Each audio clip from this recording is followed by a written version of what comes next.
Everyone.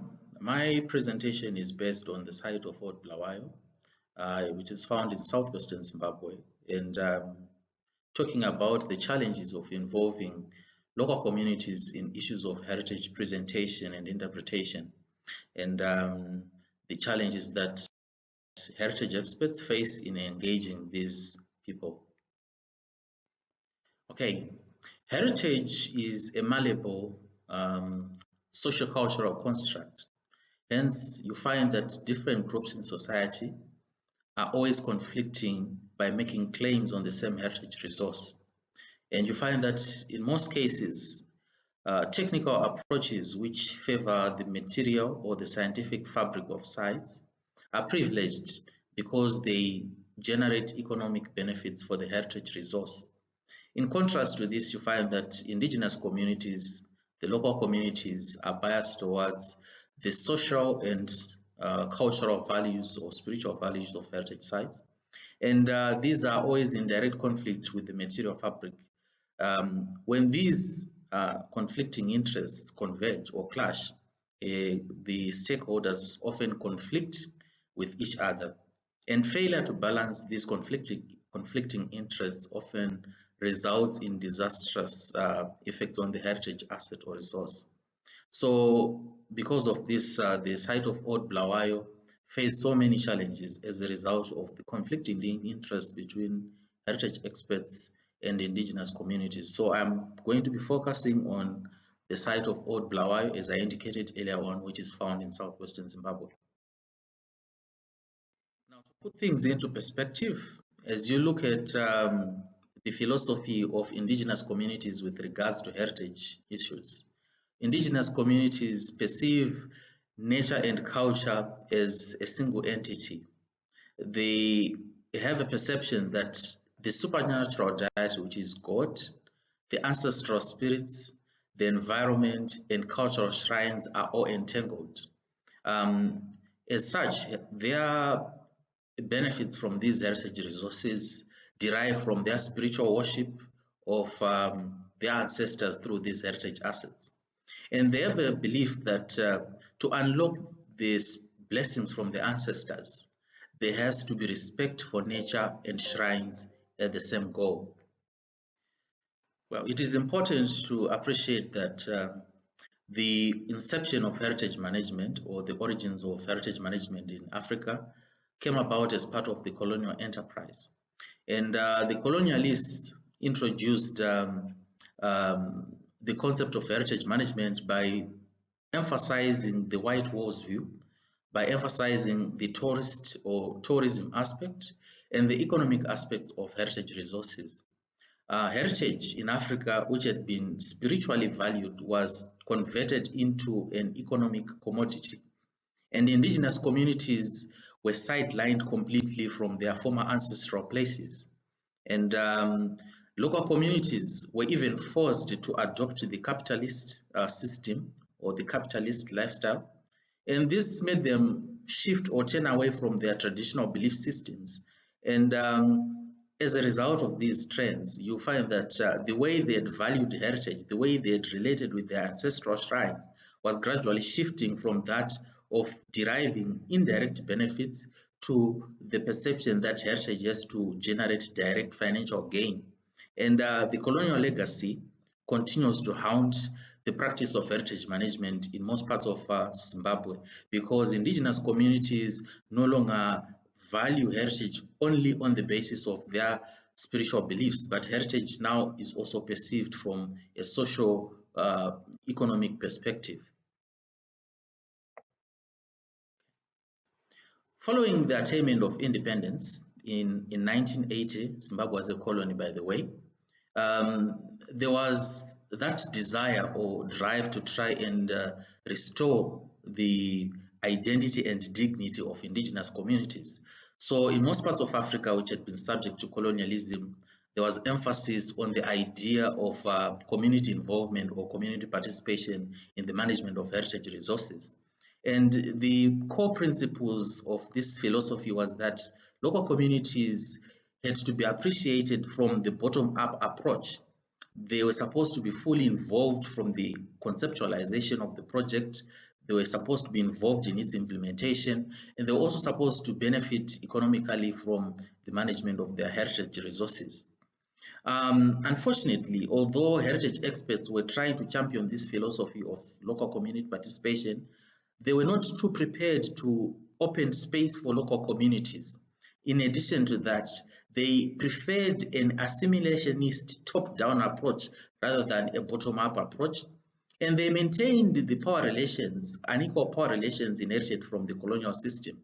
And this was to be tested following the Heritage Master Plan of 1992, which was initiated by government to try and promote cultural tourism by enhancing local community involvement at heritage sites as a means of protecting these heritage sites, as a means of interpreting these heritage sites for the local communities and for the tourism community.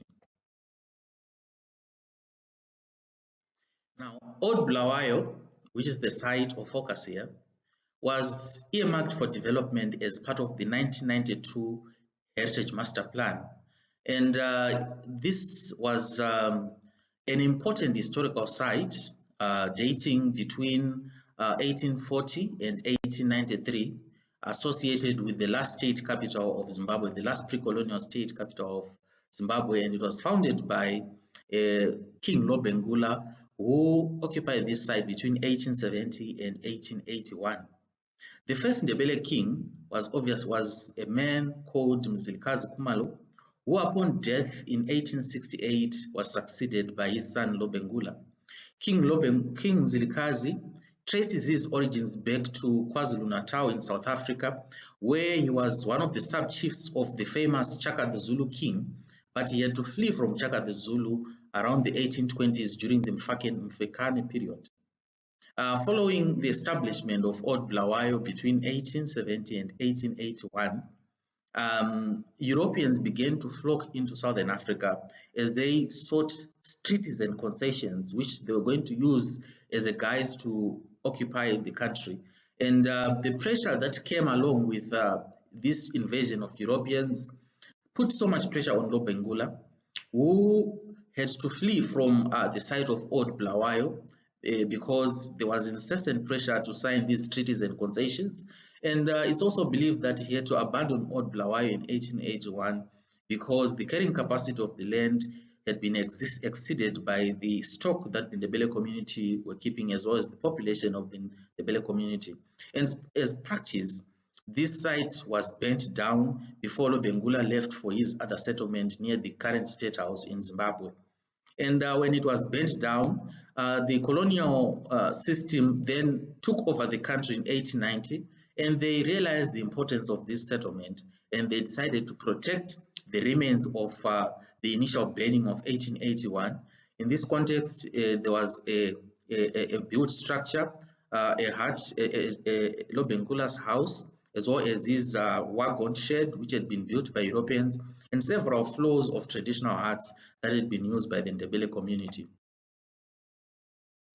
Now, following the decision to develop Old Bulawayo as a settlement for tourists and as a settlement for celebrating Ndebele indigenous culture and educating the public about the significance of this settlement, plans were set in motion in the year 1993 to develop this site by engaging local communities, the Ndebele community.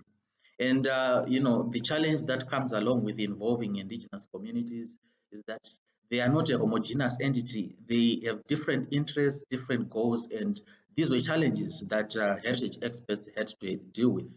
As consultations were initiated, a series of rituals were conducted at the site of Old Bulawayo involving the local communities.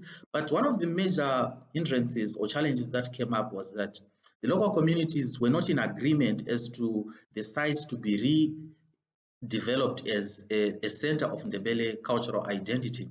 Some preferred Mzilikazi's father's site to be remembered. Others preferred the Mzilikazi's brother, who he had contested to assume power against, whilst others preferred Lobengula. Ultimately, those who were supporting the site of Old Bulawayo to be remembered as the center of power prevailed.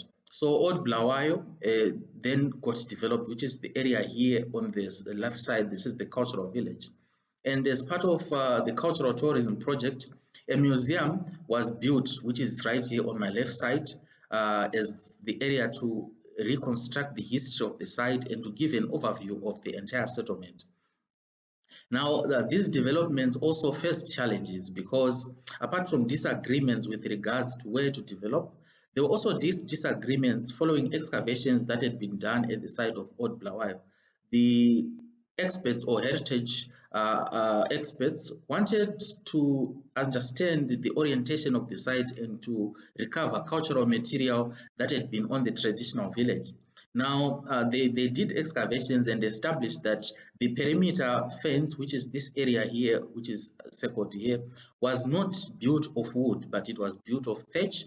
And the indigenous communities had their belief that the perimeter fence was supposed to be built of wood. So that marked one issue of contestation. But ultimately, heritage experts had to budge to the demands of the local communities, and they decided to build the perimeter wall or the palisade, which is here, out of wood and not out of thatch. The other issue that also caused conflict relates to the management of the site, the development of the site, which was originally being spearheaded by a lot of Shona curators who were working for the state agency, the National Museums and Monuments. And as a cultural village that belonged to the Ndebele, they felt that this project had to be run by a person of Ndebele identity. Just to put things into context, Zimbabwe is characterized by people of multiple ethnic identities. The dominant are the Shona, the Ndebele are the second majority ethnic group in the country. And these groups were, before the liberation, before the attainment of independence, the Shona were largely dominant in the liberation movement called ZANLA, Zimbabwe National Liberation Army. And then the Ndebeles were also dominant in the other liberation movement, which was called ZIPRA, which was fighting for Matabeleland called ZIPRA. Now, these two groups were not so much working together. They were always in conflict during the armed struggle. And upon independence, ZANU, which was dominated by the Shona, assumed power and they became the ruling government.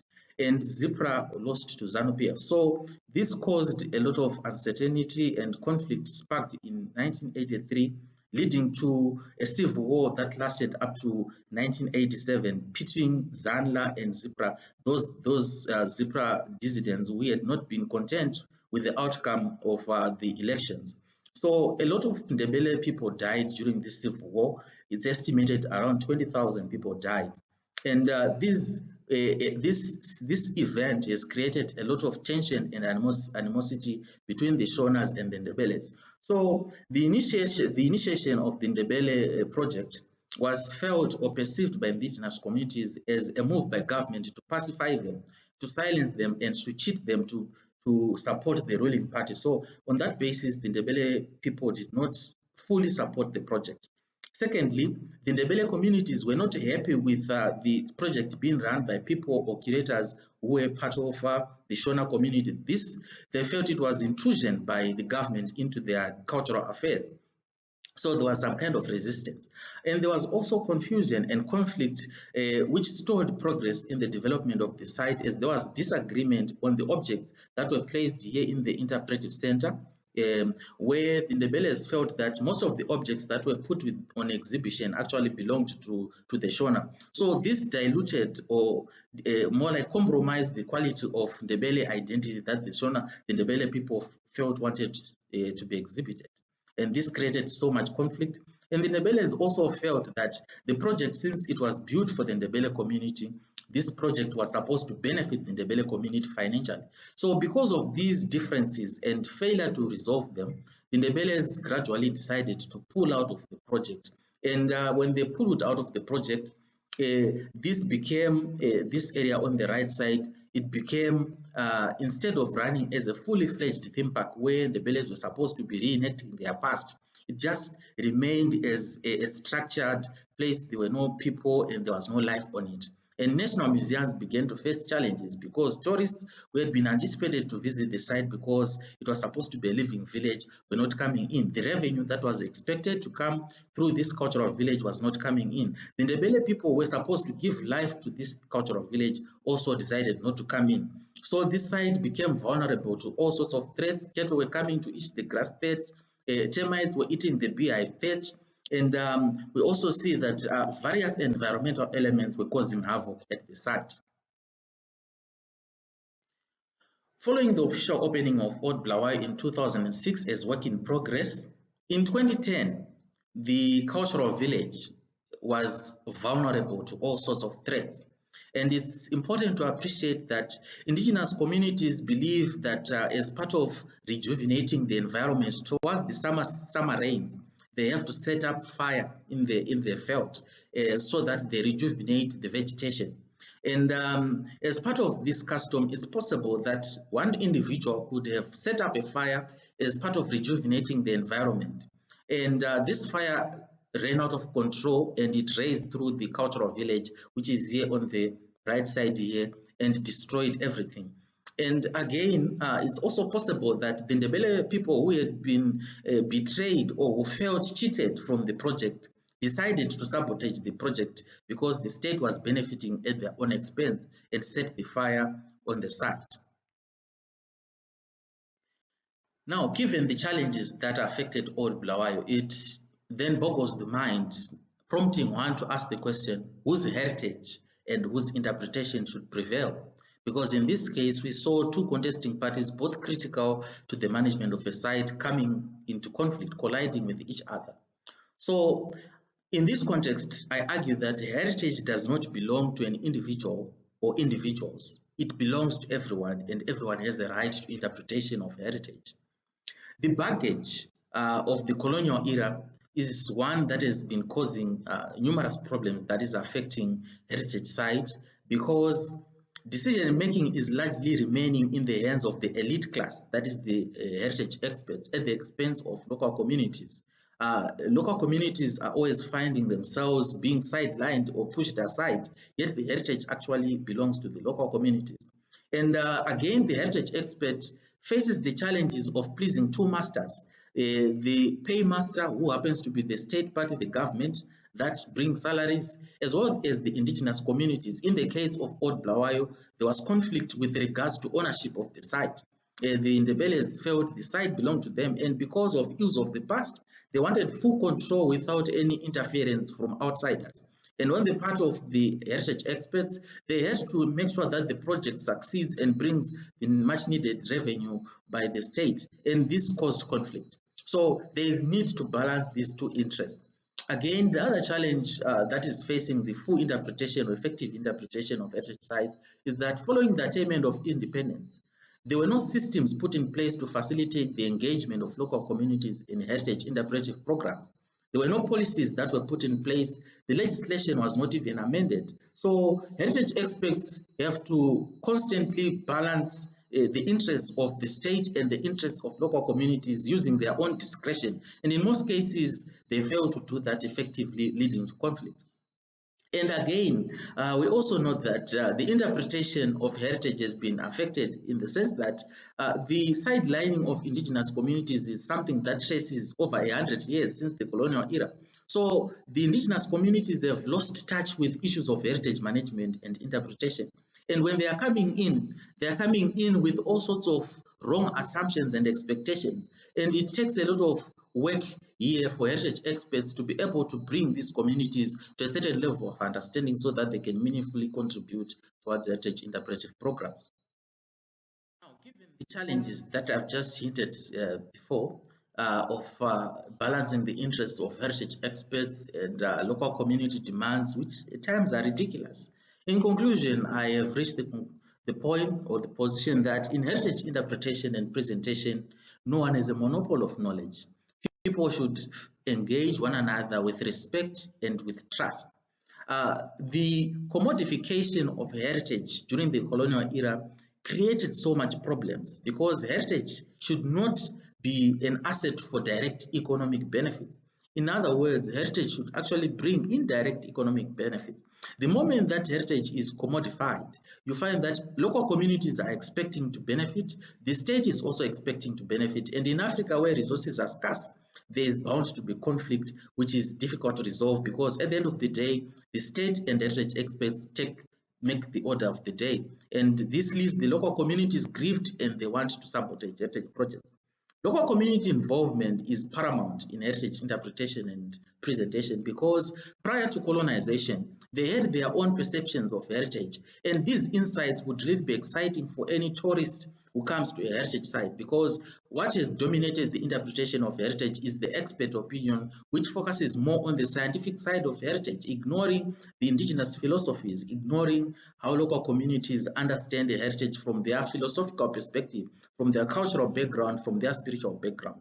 Again, local communities are not a homogeneous entity. Their involvement in heritage interpretive programs should actually be done in such a manner that people appreciate the diversity of people and their interests, and they should not be short-tempered or take shortcuts, because this would be tantamount to destroying the heritage resource. And in closing, I would like to say that heritage experts should strive to engage, they should strive to understand, they should strive to negotiate, they should strive to persuade, and they should strive to empower local communities to a position where they get to understand what heritage is, they get to understand the process of heritage interpretation, they get to understand the value of heritage, not only from an economic perspective, but in terms of their identities, in terms of promoting their cultures, and in terms of promoting the value of their society to the nation and to the world at large. I thank you.